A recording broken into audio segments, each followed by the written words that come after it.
His entire life path transitions to wanting a worldwide apocalypse because of this specific instance. After 2 years of studying death and stuff, he quickly acquired a doctorate in Thantology. That's the study of dying and stuff. And being freaking peeved from that one science fair, probably decades ago at this point, Zomboss figures out how to bring back the dead, thus allowing him to create an uprising. And if you're wondering how or why Zomboss is the only zombie who made the rest of the zombies and why there's not any other ones, we'll get into that, don't you worry.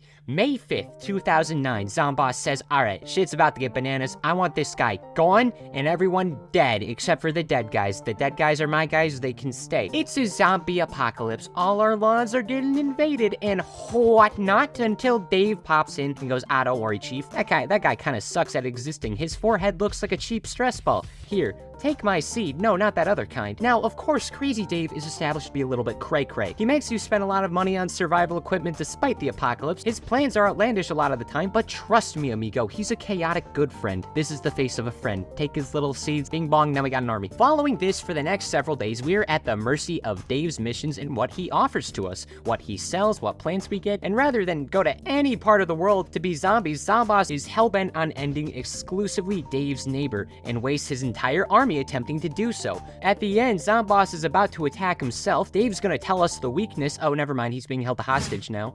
Antics ensue, and Zomboss loses to cabbages. They have a temporary treaty and a dance party ending. I don't know if that's copyrighted. I'm not gonna risk it. We have saved the world, but what if I told you during this entire invasion, there was another major event going on? See, not a lot of people know this, but there's actually a collection of graphic novels, each with their own Plants vs. Zombies stories. Based on some hints, the first arc, Lawnmageddon, most likely takes place in the initial Neighborville outbreak, so it's also on May 5th, 2009. All of Neighborville's at the mercy of the invasion. Everyone's sad and scared, especially two kids. There's one named Nate, he likes food and not dying, and then there's Patrice Blazing, the niece of Crazy Dave, thus increasing the size of the Crazy Dave family tree. In case you're wondering, yes, Dave's the cool uncle, I mean, look at him. Now, funnily enough, this is the only time when Crazy Dave actually speaks proper English words that everybody understands, but this is gonna get retconned. Based on the format of the story, namely how he disappears for several extended periods, I'm gonna assume that Dave is going back and forth between his niece and neighbor in both of these events to help both groups out with his weaponized flora. This portion of the story ends with Zomboss being defeated before the first game. Then Dave runs back to the house and gets kidnapped, but long story short, now these kids and Zomboss are super duper enemies forever.